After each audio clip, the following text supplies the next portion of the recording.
Welcome to our conversation about boulders and bones. I want to make a few announcements first. One is that next week we'll be back downstairs in our usual place in Crosby, and the Crosby Seminar Room on the second floor.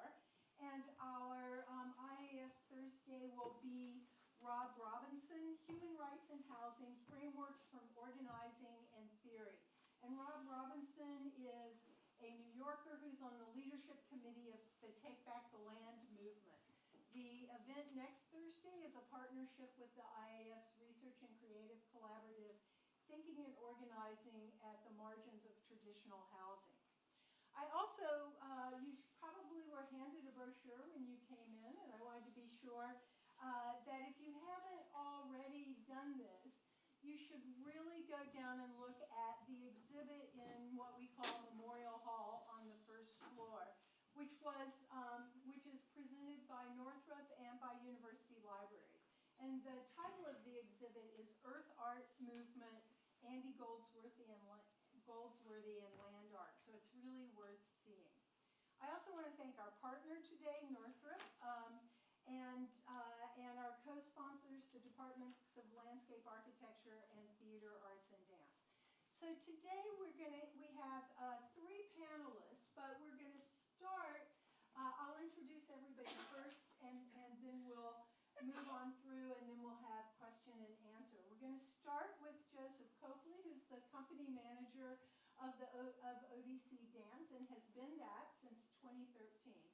He earned his BFA in dance from Purchase College of the State University of New York, and he's been a dancer, co-artistic director, coordinator, and company manager for 4 other West Coast dance companies and cultural institutions before coming to ODC Dance. He was also honored by the City of San Francisco's Department of Health for his contributions as a dancer and entertainer at community events, contributing to ending the HIV epidemic. Our second speaker will be Diyah Larasati, who is an associate professor affiliated with Gender, Women, and Sexuality Studies, Asian Languages and Literature, and Theater, Arts, and Dance. She's also a former IAS fellow.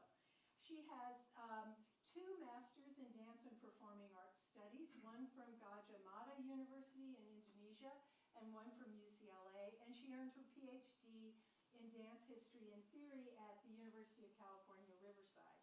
Her first book, The Dance That Makes You Vanish, Cultural Reconstruction in Post-Genocide Indonesia, juxtaposes analysis of government-enforced cultural policy with memories of her years as an Indonesian state dancer.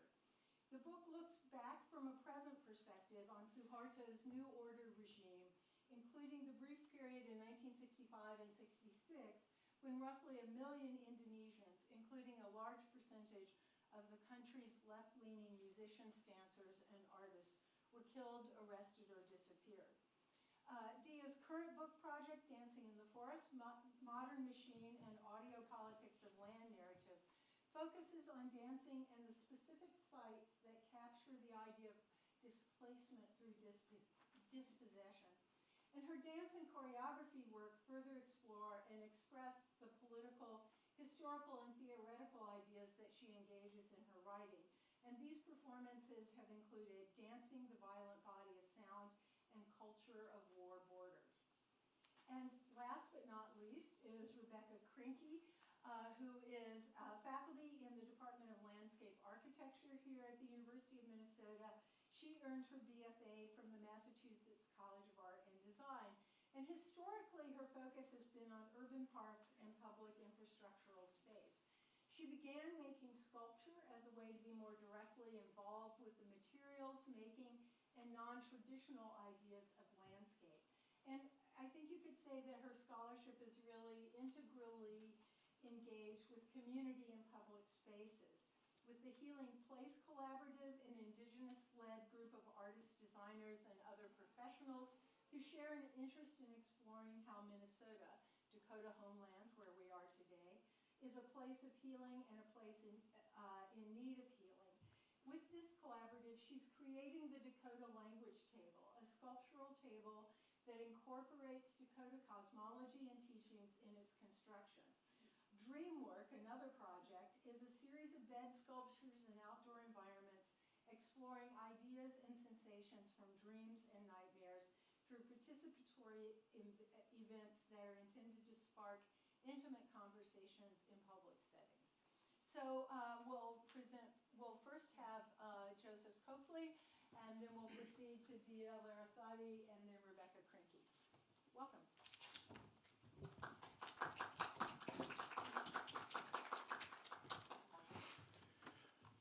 Well, thank you so much for having me, Hot Mike. I think I'd start by giving a little bit of visual context of the work that we're presenting tonight. That's me and my partner.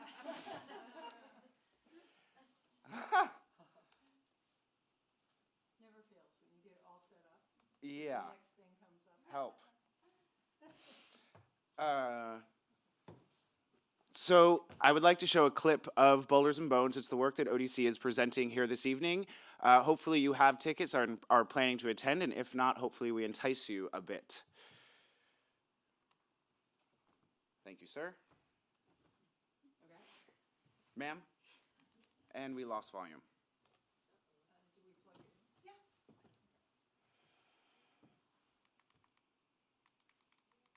Is there an audio booth?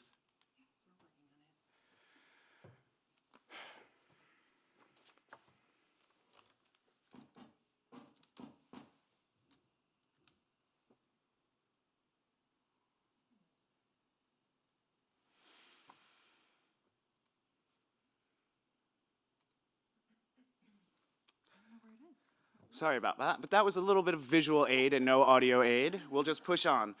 I think of art as a realm, a place where you can meet to find out what lies beyond the cages of our pre-described behavior and prescriptions, a place that we go outside of ourselves to walk in unfamiliar shoes. The messy backstories of the creation of most works of art offer an interesting paradox. A finished piece, which I wish I could show a little more of, appears to most of us like a foregone conclusion, like it has just sprung from the head of the artist, completely realized. But I want to step inside of the process and let you experience the improvisatory and contingent nature of the path of realization. I think for ODC, the process begins with a sense of play. As a collective, one of the first questions we ask is, who do we want to play with?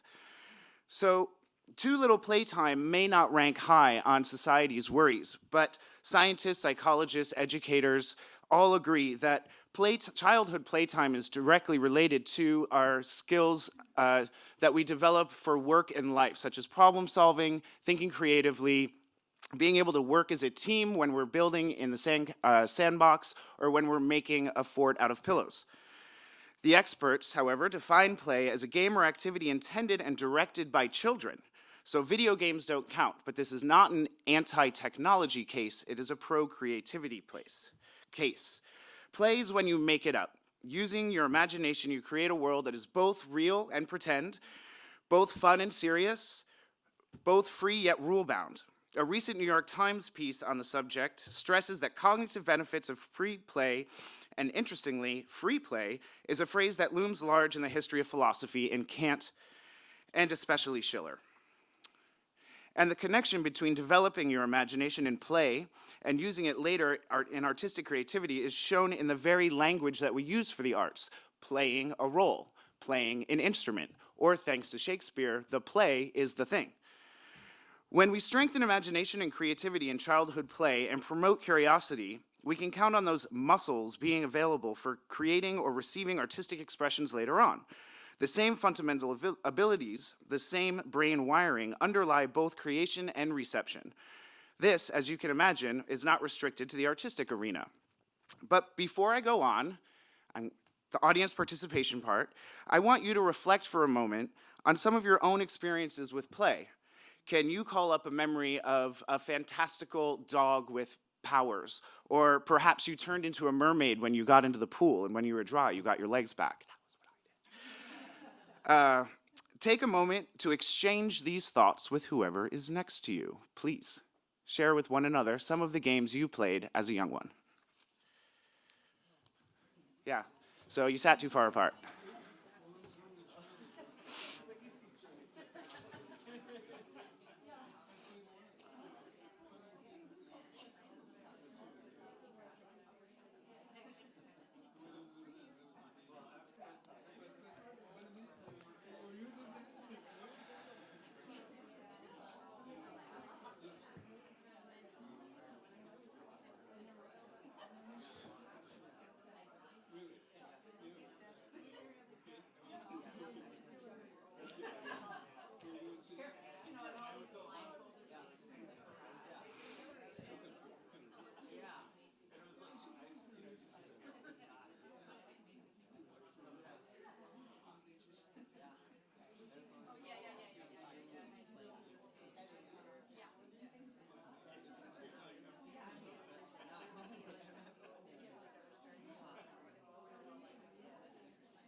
Such beautiful smiles emerging from the group.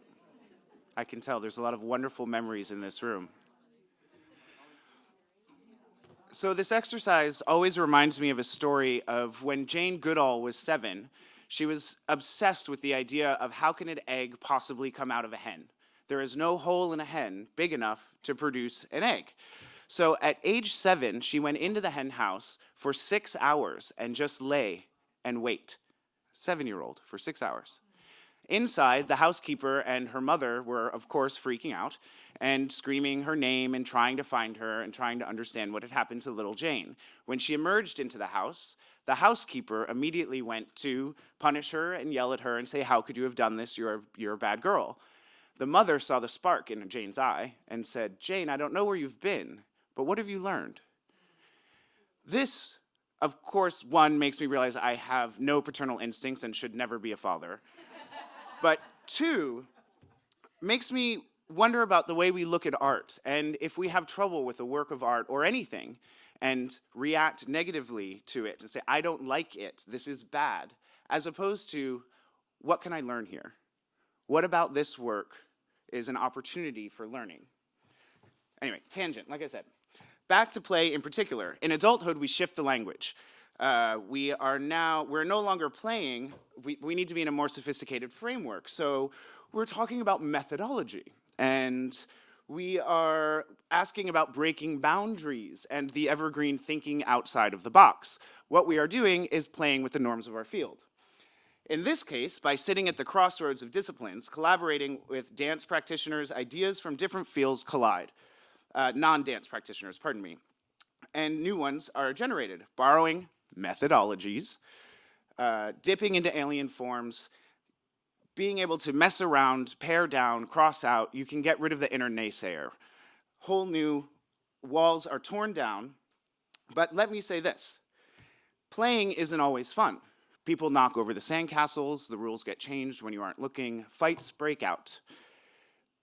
I do want to emphasize that this disruption can play a very significant role, and whether it's by compromise or confrontation.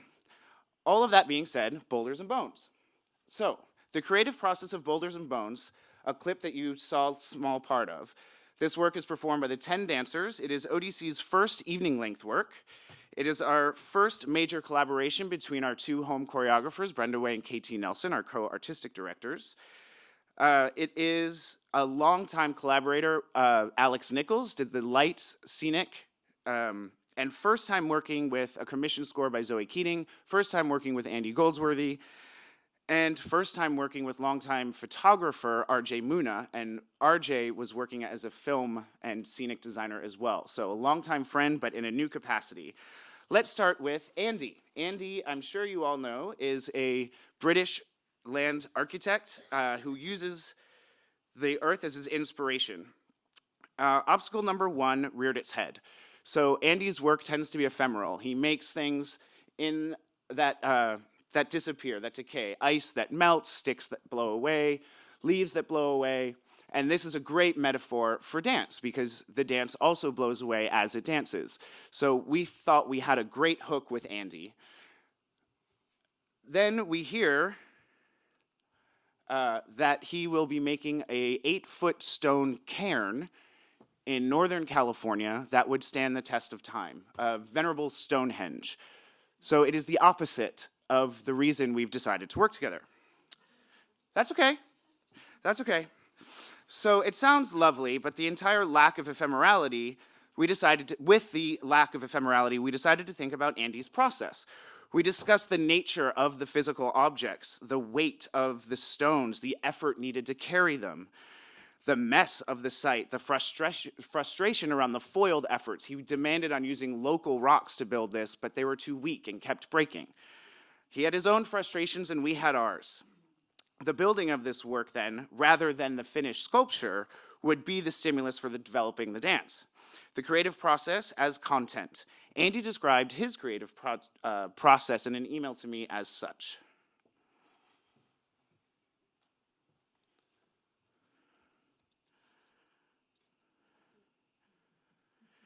The dynamic arc of Goldsworthy's project, developed from start to finish, also suggested the structure of the dance. We phrased his creative process into 6 parts.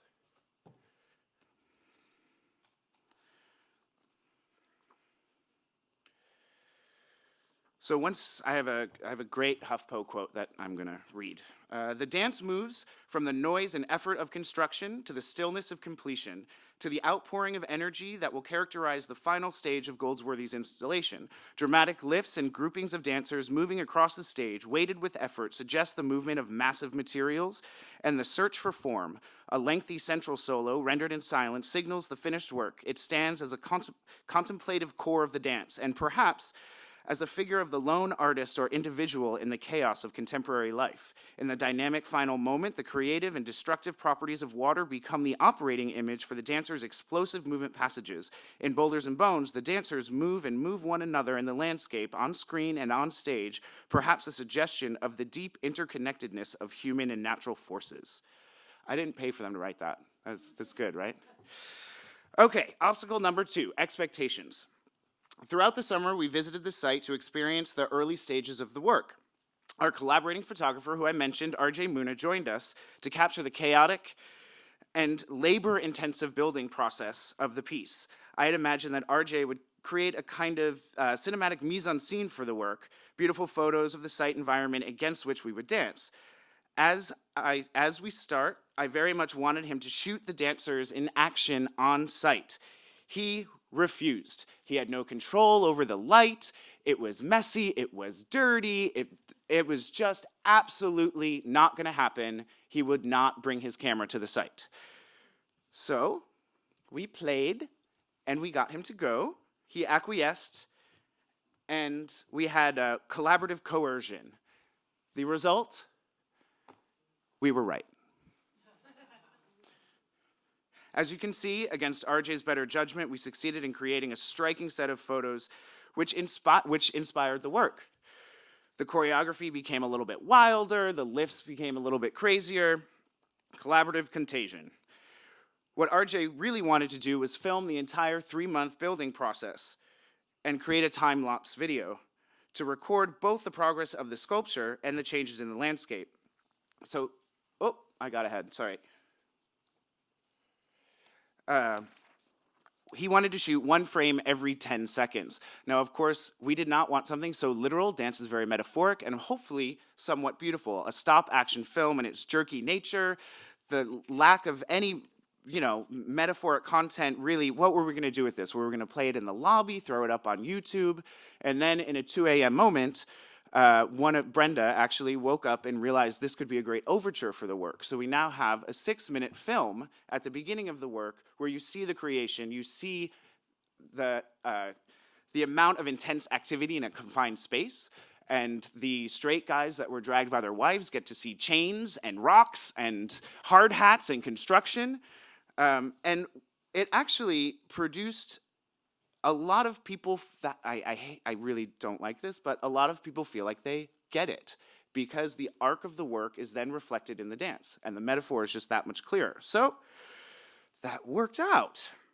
Now, next obstacle. Zoe Keating. Zoe had called the previous spring to see if ODC would be willing to imagine and describe some dance ideas to inspire her next work. She was in a bit of a rut and didn't want to do her usual thing. So could we send her some dance clips and she would respond, and this would be her way of stepping outside of the box. And we said, we're actually making a new work with Andy Goldsworthy. Do you like him? She loves him. So that sprung into her composing the entire evening. Fantastic, we have music. So we set aside August for the creative process. She was working on the Kepler story, a project of the California Academy of Sciences, and it wasn't going smoothly. So August became September, September became October, October became November, December, January, no Zoe, no emails, no phone calls, no music. Zoe rewrites for the Kepler, and it ate up a couple months, but then, just as we were panicking, she calls, she's still in, but we still have no music. Any company manager's nightmare. Brenda, our artistic director, learns GarageBand and takes all of Zoe's old scores and starts compiling her own so that we have something to work with in the studio. Now, any composer does not like other artists messing with their work. In this case, Zoe came in and was incredibly inspired by the rules that Brenda had broken and made a new work for us based off of those rewrites. Unfortunately, Brenda still knows GarageBand, so I still have to manage that. Obstacle number 4, magnitude. Finally, there's Alex Nichols, set designer, light designer, and visual artist whose imagination has always inspired ODC. He was there from the start of the process and anxious to work with the team as we all pulled together. We were very clear that we wanted to make a simple set design for projection only, something that was easy to pack up and tour, what we call in the biz lights and tights. So he thought that was great and designed, I lost track, I usually have a button pusher. He designed a 1,000-pound wall that takes up 1/3 of the stage with an interior moon, we call it the bubble or the cello cart, that moves around the stage. It cannot have cords or the dancers would trip on it, so it requires 8 channels of wireless audio, phantom power. There is haze, there is dust, and 4 projectors. So, and just so you know, in touring dance, projectors is like the P word. No, as soon as you say projectors, presenters don't want it. Impossible. Brilliant, but impossible. After a major scramble for additional funding, we bit the bullet and went for it. In response, we shifted the choreography to take advantage of the moon door, which suggested the shape of Andy's sculpture. Pardon me. In the end, it was gorgeous. So, 4 collaborators, 4 radically unexpected turns of process and product. Nothing conformed to our plans. 4 opportunities to either collapse or roll with the punches. And what happened? We found our way to a common ground, a unified work, and ultimately a lovely success which presenters are booking across the country in spite of the magnitude of the production. Our takeaways: trust the process. Playing by ear, playing fast and loose, playing with fire, but never playing it safe. Perhaps the real key to creative generation in virtually any realm. Oh, and I forgot, obstacle number 5. It never rained. The sculpture was intended to have a creek bed come and drive over the egg, and in this case, man would win. You know, nature would not erode at this. We had a 5-year drought. But in our piece, the rains came at the premiere in the heart of the drought, and that is the glory of art. We can envision the unlikely and conjure the impossible. Thank you very much.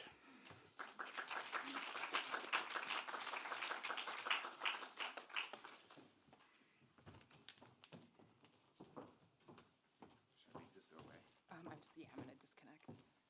Thank you.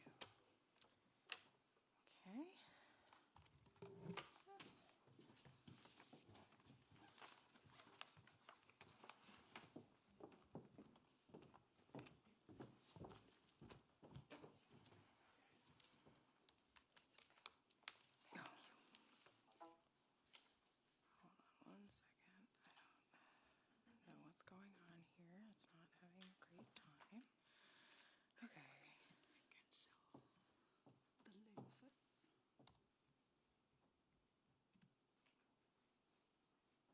Okay. It's really exciting, I know. So there's your email. Yep. And that's it. I just want to use this image as a background. First, I would like to say thank you to IAS for giving this trust to invite me, and welcome to University of Minnesota for ODC. The task that being asked for me is to give certain kind of comment and idea in relate with the ODC production. So I only see the performance is only one time, and tonight will be my second time. But I had chance to study about it a little bit. So I want to approach this, my presentation, by engage with my research so that I'm not like the reviewer or the critic without knowing the material. One of the things that I would like to share is that my work mostly dealing with the idea of displacement.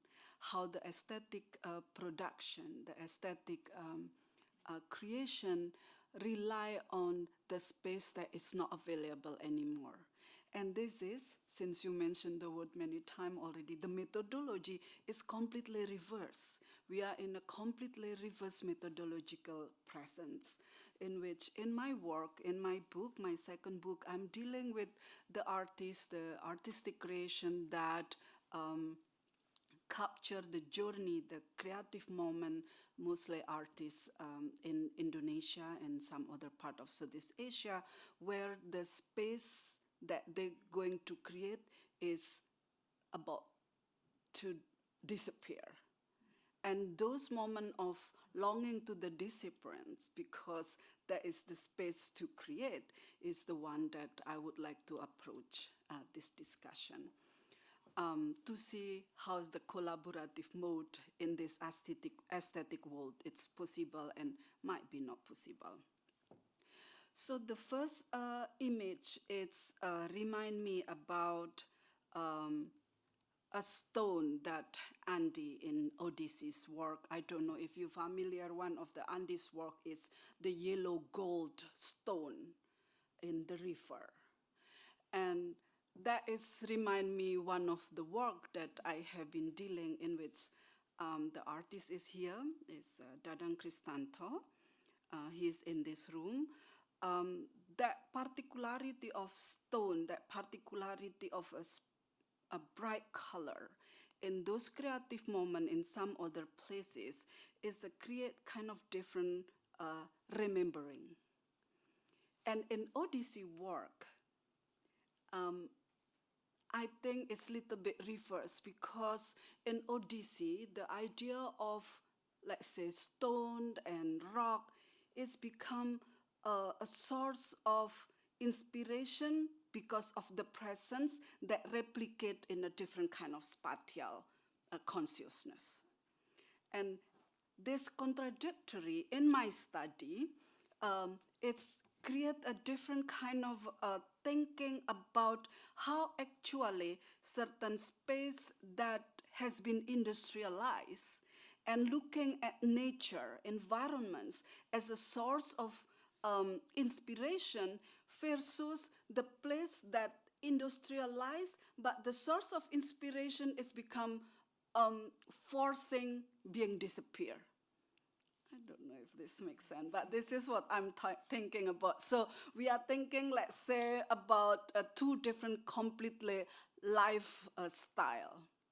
One is a very fast speed modern world with postmodern staging of the artistic creation, while the other is we are thinking about space, let's say, like indigenous community in the forest. So these two could be dealing with the same materiality, the idea of forest, the idea of stone, the idea of river, but the moment of inspiration is completely reversed. The one is create the aesthetic with the whole anxiety of disappear, the whole anxiety of the stone, the rock will not there anymore, while the other is the anxiety how to create as a moment of encounter that replica.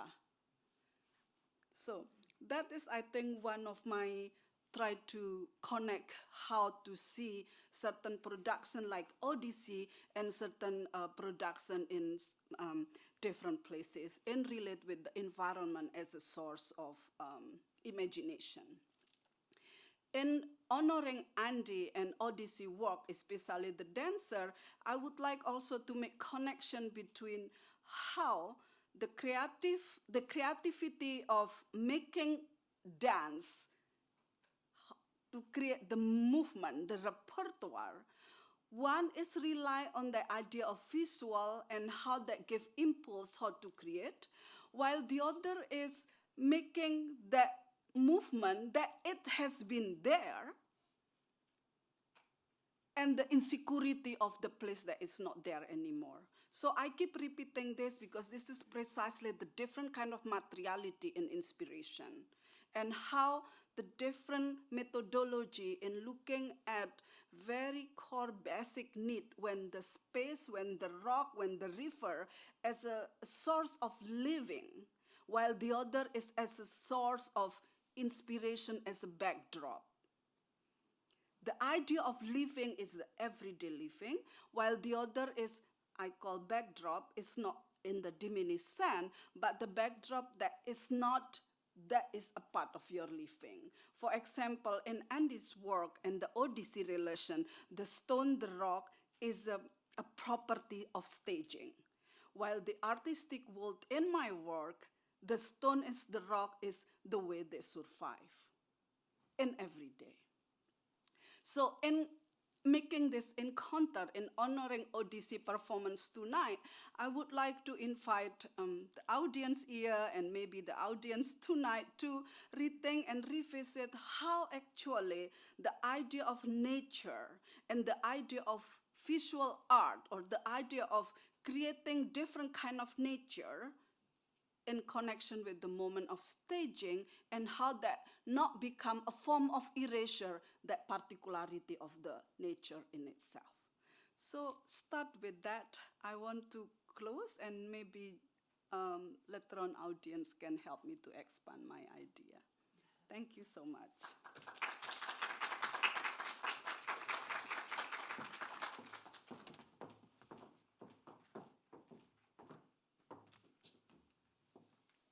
You're going to help me calling. Yeah.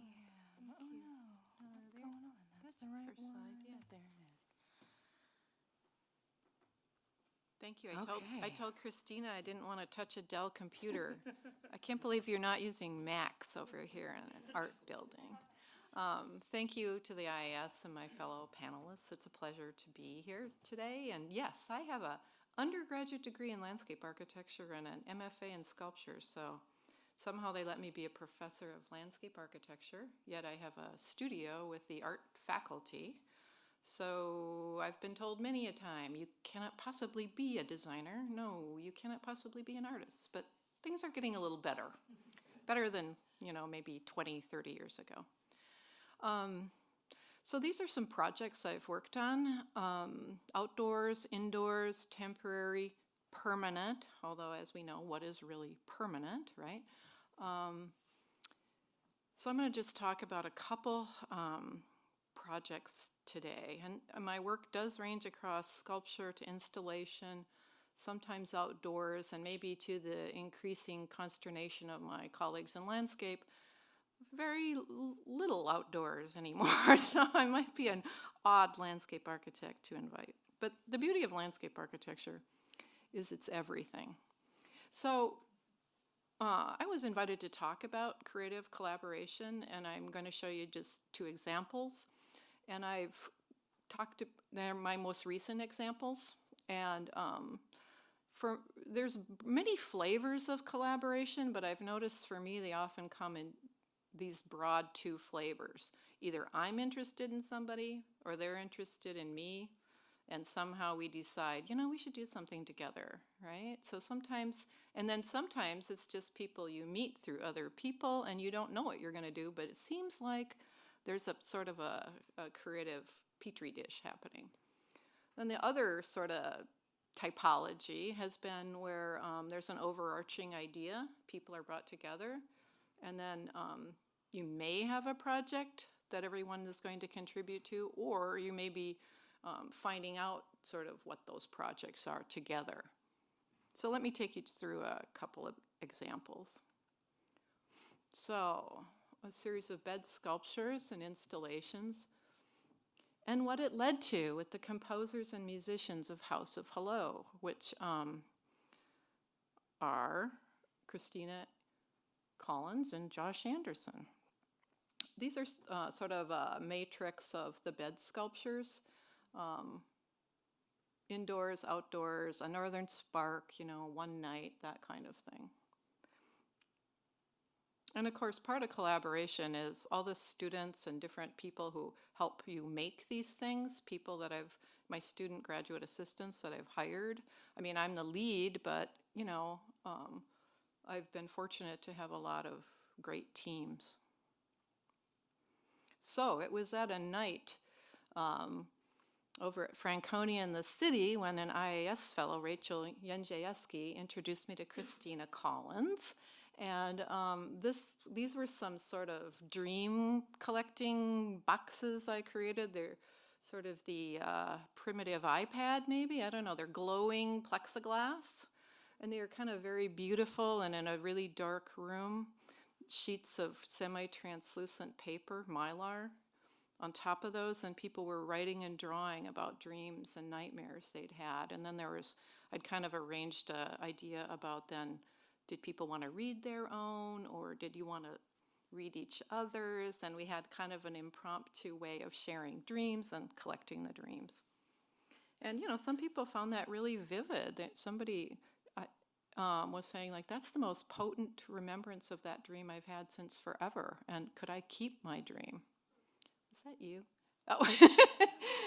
And it was kind of like, wow, that's kind of an amazing, you don't expect things like that. I guess I love the silent object, but I also love this idea of connection, participation, a performative aspect. So this is a recent gallery installation of mine in Minneapolis, and these charcoal, and a lot of my, actually, my art started from a dream I had as an adult. And I'm like, I'm gonna make an aluminum foil bearskin rug. Like, oh, that's normal, right? So that's how my art started, from a dream. And then recently, I saw a really powerful period room at the MIA, the Institute of Arts, called the Connecticut Room, that black shrouded haunted bedroom. And I also had a dream about bird and bird shaman. And so I don't know, I really trust kind of my dream, and that's how those feathers arrived in the bed.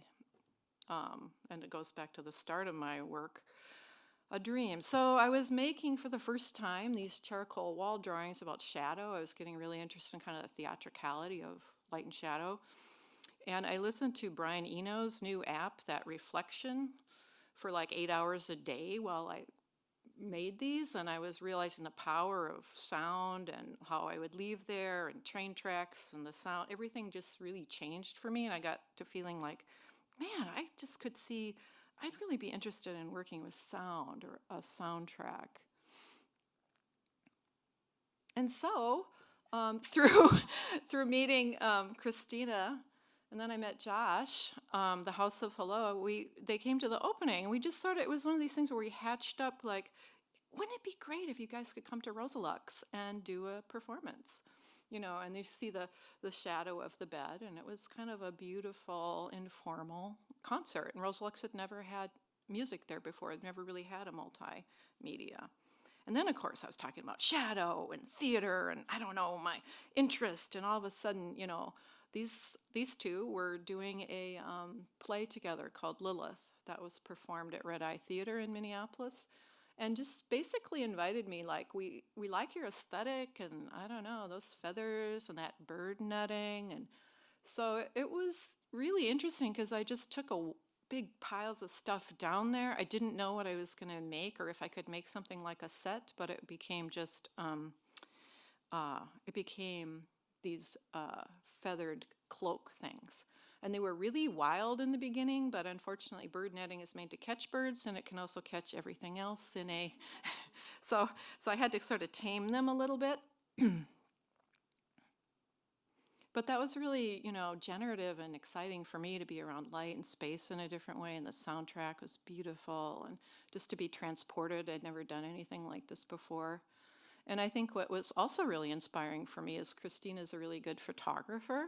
And so there was this, photo shoot where the cloaks could become wilder, and she had her interpretation on it and made a series of photographs.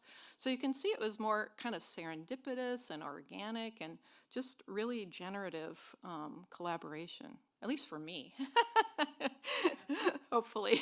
You should probably talk to Christina and Josh as well. I'd love to have them be part of our conversation. So the second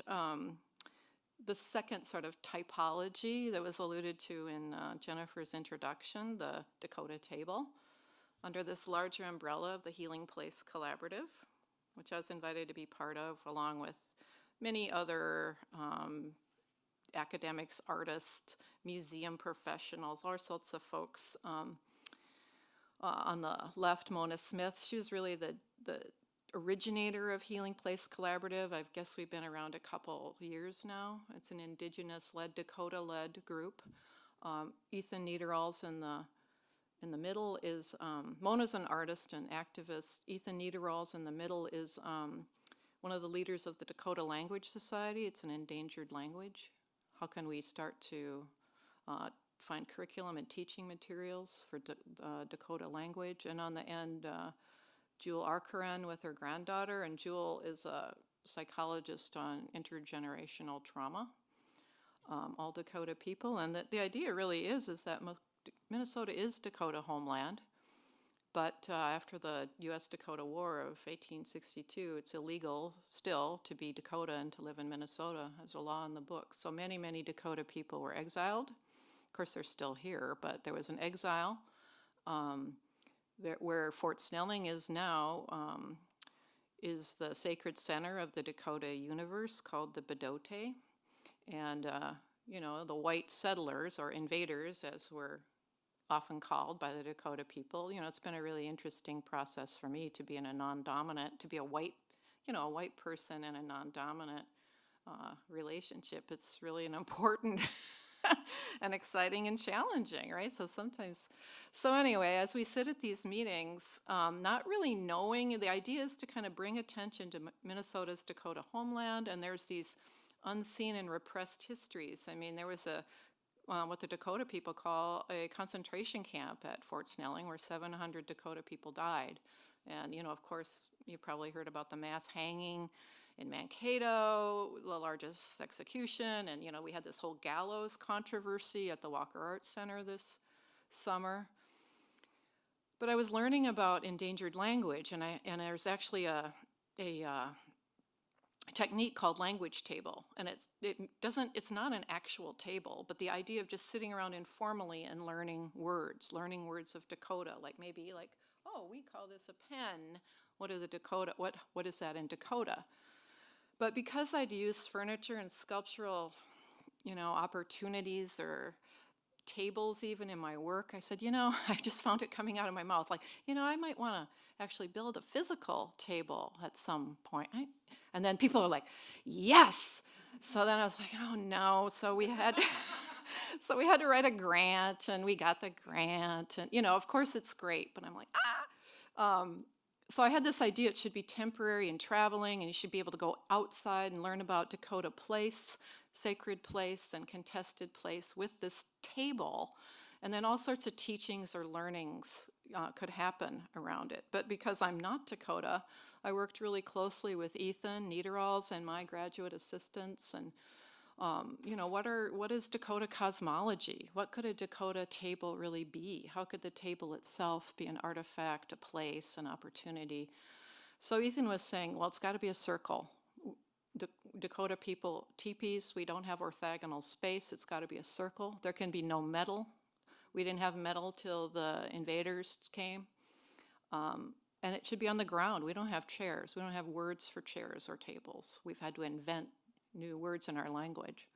So these are my sketch about, a low table. And one thing interesting about being perhaps a white person in this indigenous-led group was Ethan said, we've always used this idea, which was starting to come out as a quartered round wooden table with these pieces you could carry, the medicine wheel. Many native tribes use this. And he said it's always been a two-dimensional image that's been painted, but by you proposing it as a table, it's really becoming a multi-dimensional because it does relate to earth and sky. And that's new. He said, I don't know of any other medicine wheel that's become dimensional like this. So that's he was finding that a really interesting part of our collaboration. So just a few slides of all the process and collaboration with shops and places where lumber arrives and is recycled, and the meanings of the different wood all has a world of meaning in the Dakota universe. Prototyping, the final Dakota table being launched this summer, being launched by an activity that Ethan brought to all of us, and it had to do with the medicine wheel. We're sitting at the table, a quartered circle, and the Dakota people use, and at all ages and maybe at multiple times a year, you think about each quadrant through the 4 questions of who am I, who are you, where are you from, who are your people, and what is your dream? And then you share that. So it's quite revealing or vulnerable, or depends on how far you want to go with that. And these kids were like, my dream is to have a dog, right? That's cool. They're only 9, but everybody was sharing, and I took this picture as we took it back to our to take it back to its home, and I'm like, yeah, it's kind of like that initial sketch, and it was satisfying, difficult, challenging, took a long time. I mean, there was no deadline, which was exciting. I mean, and it turned out really well. So we can talk more about process and things like that, but for now, thank you.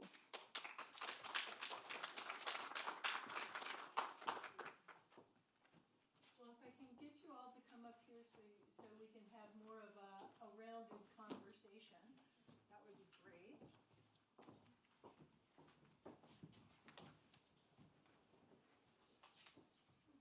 I always feel like I need sunglasses here. You do have microphones, and if you could please use them for the recording, that would be ideal. Okay. Slide up to the green on. So the floor is open. Jennifer, you have a question? Jennifer, yeah, I do. I just didn't want to cut off anybody else first. Because actually I see so many different ways in which this. Oh, thank you. I see so many different ways I see so many ways in which the different forms of art and also the different ideas you're each working with kind of intersect and have commonalities, of which nature is just one. But I also think it's, I think part of it is thinking about sort of what is the center of the vision. And I was really struck by, for ODC, it started with the dancers wanting to intersect with Andy Goldsworthy's work. And I actually thought, Diyah pointed out the sort of differences, the reverse in methodology, and yet that actually was where ODC actually started, with wanting Goldsworthy's ephemerality and the disappearing nature that Diyah's work talks about, and then ended up with something different. And so I'm curious, what is at the center of this vision? Rebecca talked about it could be people, bringing people together, somebody you want to work with, or it could be an idea. And so I'm kind of curious how you would describe what becomes the important center, especially as the work changes with that involvement of other people and other media. And that's open to all 3 of you. Well, I think specifically to Boulders and Bones, what ended up being the center and the vision of this work was elevating the process and really bringing process forward, really bringing the collaborative, not only the glamorous side of things, but the messy side of things, and allowing that to really face forward and not disguise it, but to wear it proudly, and allow exposure of a full arc of process. Mm-hmm.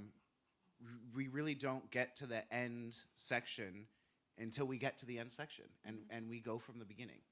And I think this may not be new and revolutionary for some artists, but for ODC, it was a pivotal moment of allowing some of the messiness of whether literal messiness of the rocks breaking or the messiness of difficulty in collaborating, just bearing it all. I think that really, whether that was, well, I know it was not the intention from the beginning, but as it emerged, once the piece started to have its own voice, we allowed it to have its own voice, and that was the right decision.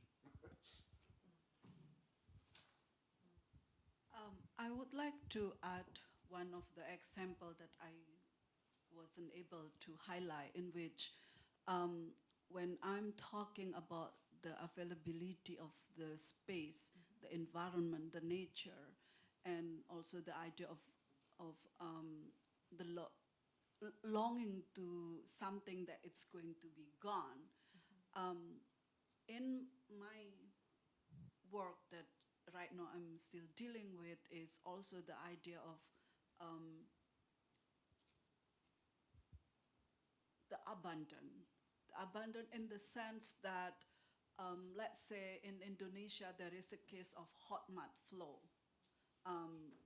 One of the example that actually is Dadang works also, it's how the sculpture it's stand in the hot mud flow that it's never stop. So it's not disappearing, it's the chaotic, it's the messiness, but it is the idea of disaster where when the availability of the environment, the nature is not aesthetically pleasing, and that vulnerability and how the art relate with the kind of availability, I thought is the one that I'm thinking in a different methodology in engaging with. And I think learning from ODC that, you know, how the creation, the courage of the creation is thinking, but at the same time is reproducing that as the materiality, in which in my work, the materiality is disappear, and if it reproduce, is reproduce in the sense of disaster. Disaster in the sense of natural disaster. For whatever reason, it could be corporate violence, could be, you know, life in danger because of the idea of the collapse between the nature and the human desire.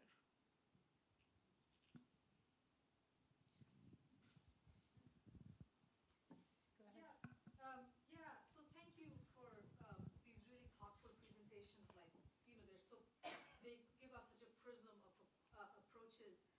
I begin to think about intentionality, which is also part of your question, and you know how it is shaped by the conditions that are available to us. You know, and I also wonder. You talk about serendipity, and I sometimes wonder, you know, about like, you know, what, you know, like you are working with this table because in fact you are in Minnesota. It might not be so much serendipity as your very intentional response to, you know, the land and the people you find yourself amongst, you know. Well, that was the overarching idea. The serendipity was Christina and Josh. So the overarching idea of the Healing Place Collaborative, bringing people together to finding some ways unknown of, are we interested? What are the possibilities for helping all of us to know more about Minnesota as Dakota homeland? So I mean, you know, Mona and Ethan and Jewel were saying, we're not going to have agendas, there aren't time limits. I mean, Western culture is so transactional. We're going to even run the meetings. It's in the indigenous way that is the traditional way. So it was like even how the meetings were set up was a kind of teaching, right? So this overarching idea, and then little things would pop up, like me saying something about the table, and somebody else saying something about maybe we could have a public feast, you know, and learn the words for food and things like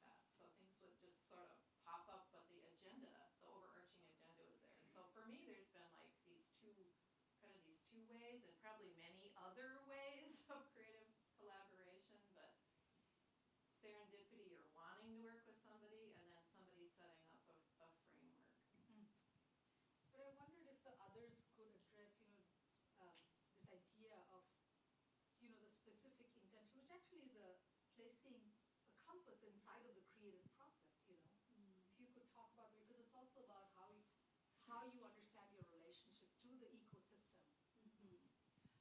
I think from my research, I think in terms of creating the work, Ananya, you are more familiar with it and very engaged directly. But for me, in talking through with some indigenous artists, that the urgency of their work was under pressure of the disciplines, and that moment of timing is not anymore about what we are talking about, the deadline, but the timing is a methodology for them to speak about time. And that's why in my book right now, I'm dealing with the idea even about sound. The sound that they are thinking, let's say the changing between the sounds of a leaf from the thick wood versus the sound of the machine who are digging their land, right? So that moment of contradictory of the urgency, it's kind of a form of that authenticity of the creation itself as an impulse. And in looking at that kind of vulnerability and how those process of understanding of that moment of urgency and then bringing, for some other artists, let's say like your work, I think there is a mode of choreographic mode that difference, obviously, because you are also embodied certain kind of pressure of translation, while for them is a mode of speaking in the specific reference that they're actually not really worried about the translation. And this urgency, this idea of how the nature, the environment, and spatiality of it is a very core.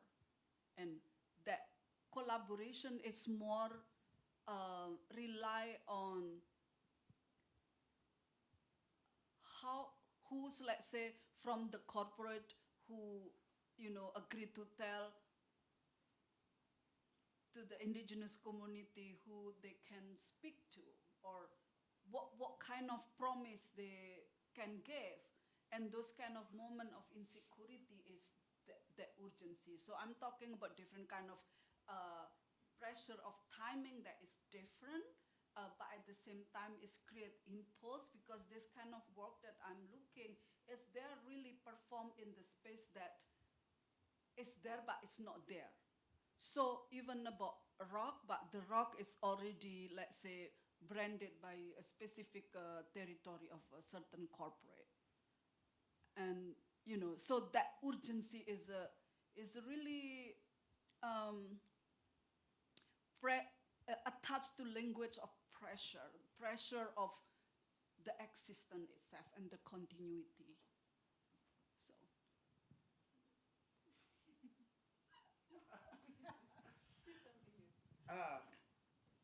I think the intention around this work and most work of ODCs is the continued exploration of form.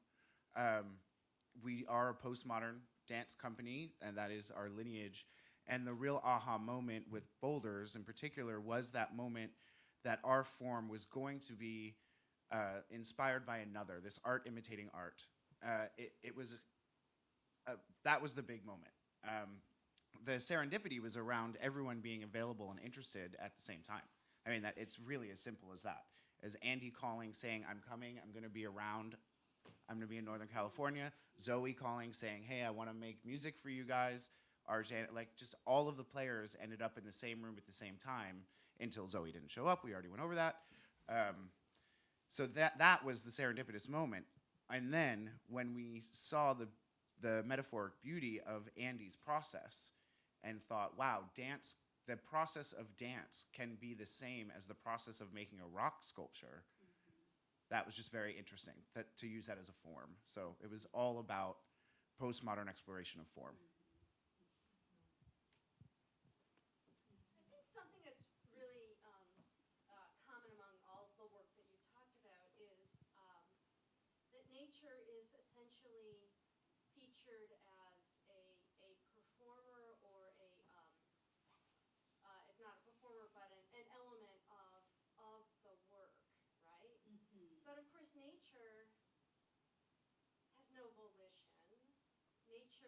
not a human artist, how do you think about that collaboration? I think over a couple of different works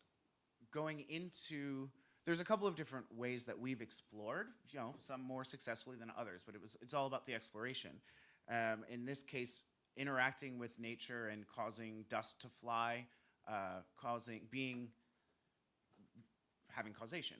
There's also allowing nature to take place on stage. We have a piece called On a Train Heading South, where there's a giant ice cube with all of the lights aimed at it, and a half hour later there is not an ice cube, and the dancers are sloshing around, and it's a very dangerous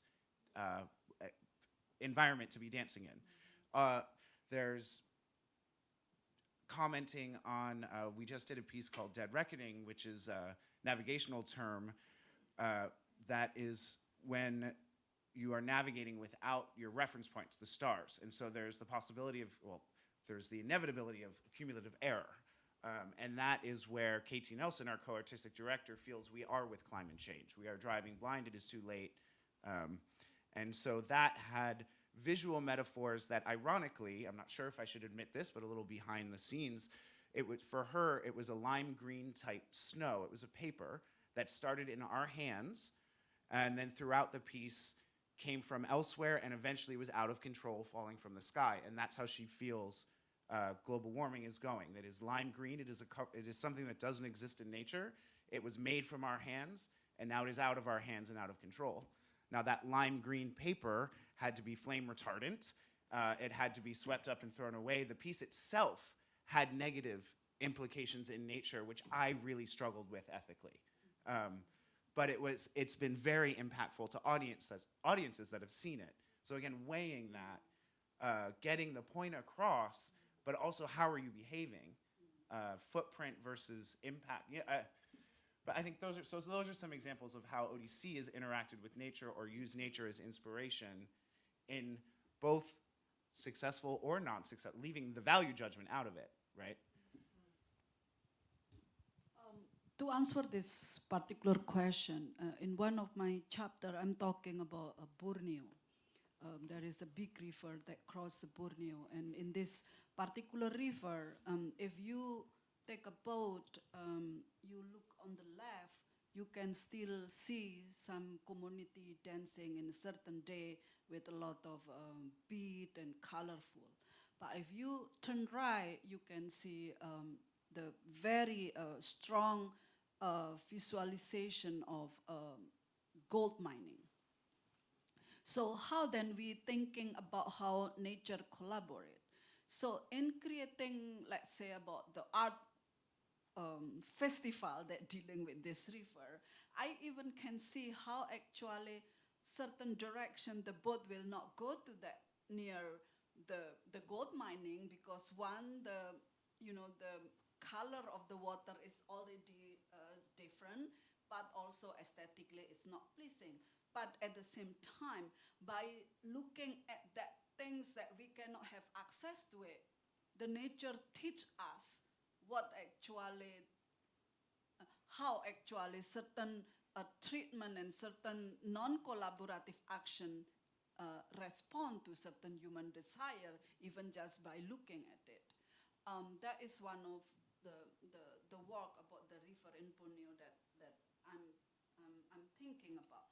But in looking at the hot mud flow, Dadang makes work that at the beginning, the height is very high.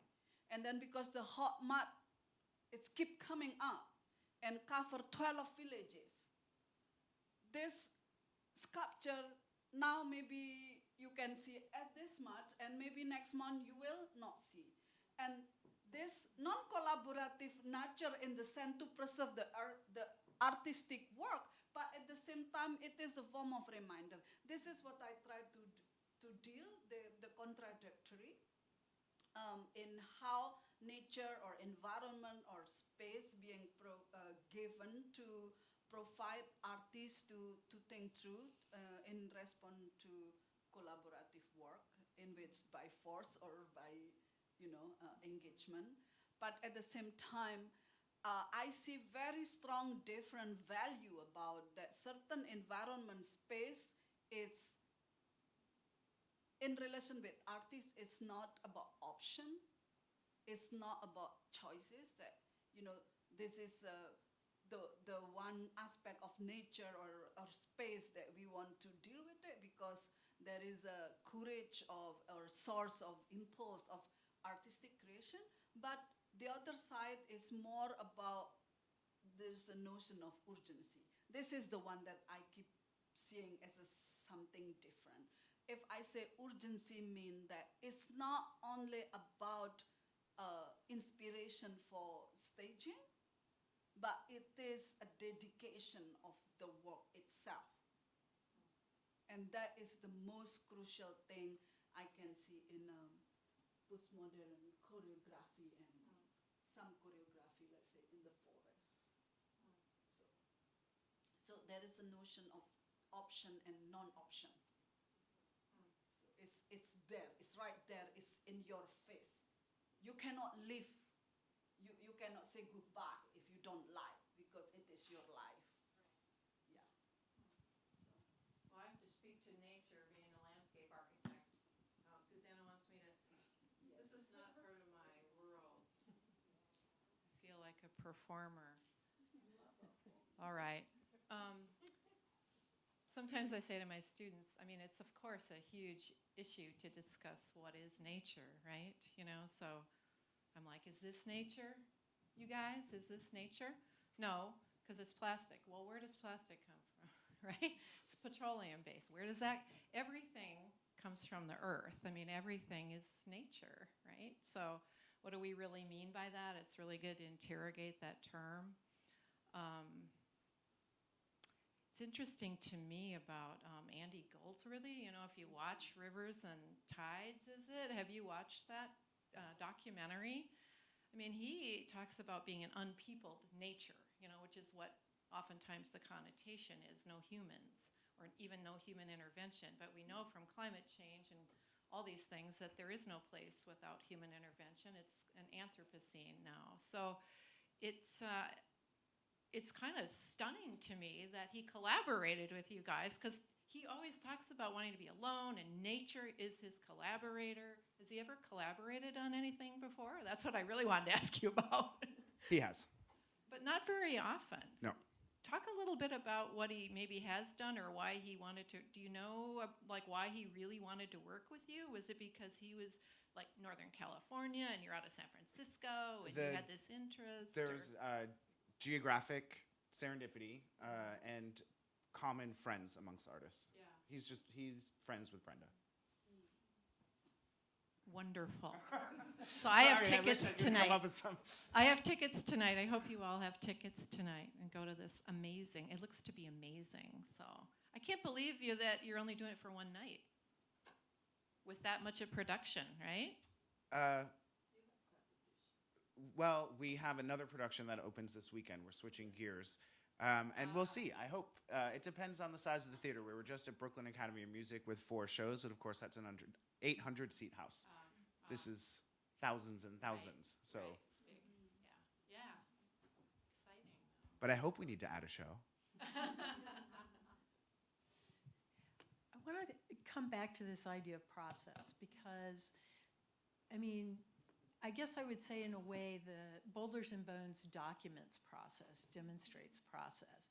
And yet where the process is, for example, in Rebecca's work with with the Dakota table or with the dreams and collecting of dreams, is that interactivity that you don't know where that process ends. I mean, in the dance, there's a beginning and an end.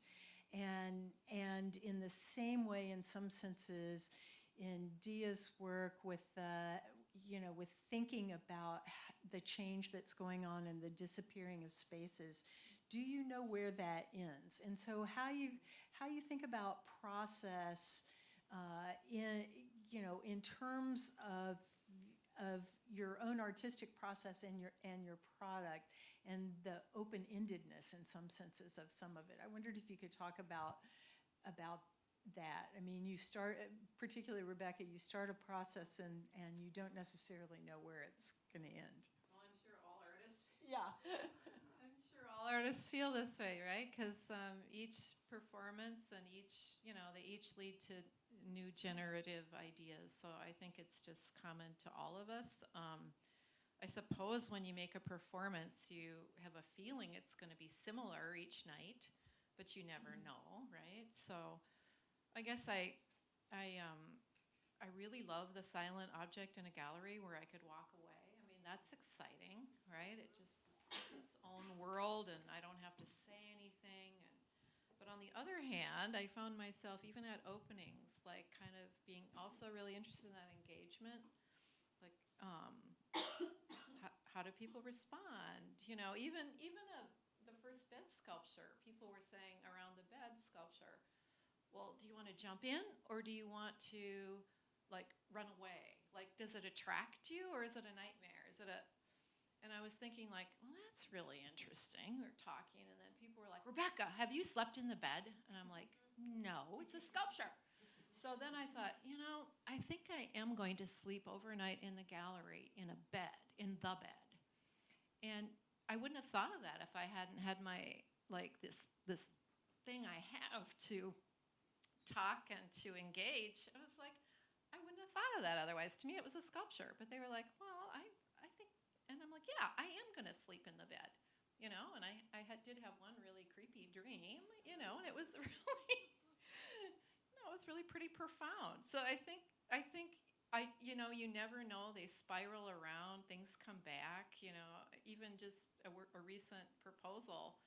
I just kept coming back to the idea of the private dream that I even started my work. But then I found that there's power to bring this privacy of the dream to public space.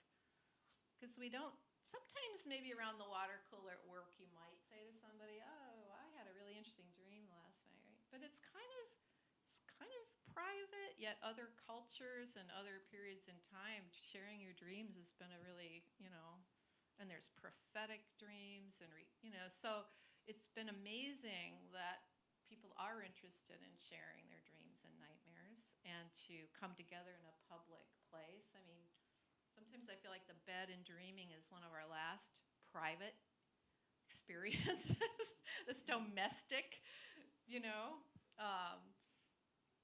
and then to put that out in a public realm has been really, really interesting. So who knows where it all goes, where it ends. I don't know, maybe like these artists as well. I follow a kind of process of trusting where that feels most alive, right? Where it feels most alive. But maybe unlike some artists, I sometimes have some threads that are more social and collaborative and public. But I think that's really changing with many people having very hybrid practices.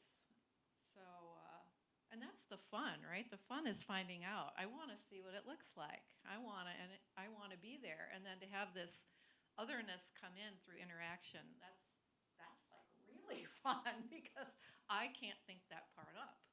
And that always makes it more, it's just, I don't know, I guess it's like you're living, you just have this enlarged sense of life and it's so fun. So that's what keeps me going, is this feeling of like finding out. And it's never existed before and you made it and you got to make it, right? So it's a wonderful feeling. So we have the greatest jobs in the world, actually. I feel like we do. I totally agree. And I think that dance is different every night. Live productions are different every night. And if we wanted it to be exactly the same, we would be in movies. I mean, Audrey Hepburn is still doing the same exact performance that she's done since they filmed. And that's not, casting changes. It may be little things. But what's extraordinary is going from town to town and hearing the responses. It's amazing of different cities who clap more than others, and I don't mean at the end, but someone finishes a solo, and in one town they'll get a huge round of applause after every show, and in another town it's just crickets the whole time, and you think, we're gonna sneak out the back, and then everybody jumps to their feet in a glorious roar at the end. It's just amazing to keep experiencing it over and over, the little differences and the big ones. Yeah, not to know. And not to know. Right.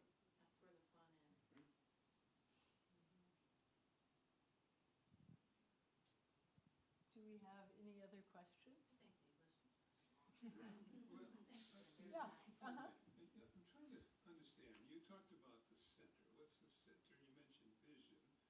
I noticed that you thought the meeting was essential or important, maybe fundamental. You're using the words collaborative, which suggests meeting. And then there's a kind of spontaneity, chaotic,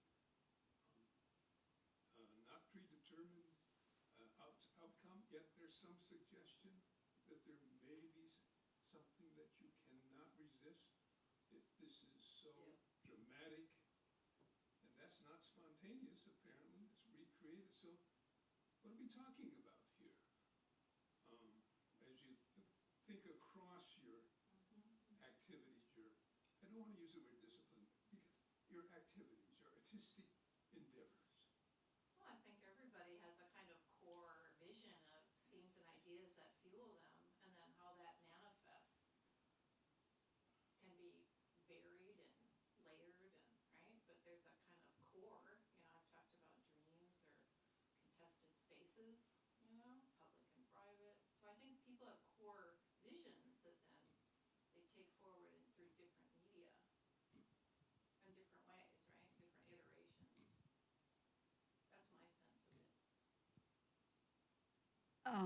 In my case, the work that I deal is a completely require a different kind of philosophical take in what has been materialized and what has been used in communicating what is the art being produced for. So I think in this context, the idea of vision is particularly dedicated to speaking about the struggle. So it's a little bit different kind of a goal that want to be achieved.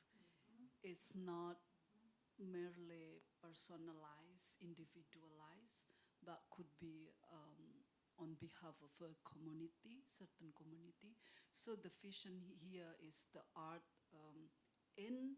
within collaboration with other matter become a language of speaking to claim what has been fight for, where environment or nature is a core in the sense that it's available but become disappearing because the action of the non-collaborator itself in maintaining that core as a form of engagement.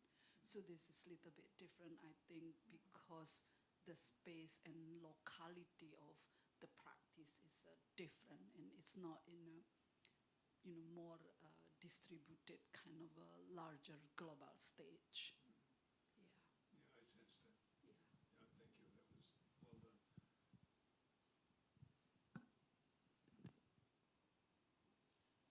Well, we're about at the end of our time, so I'd like to give all of our panelists a hand and remind you all to come tonight to see Boulders and Bones.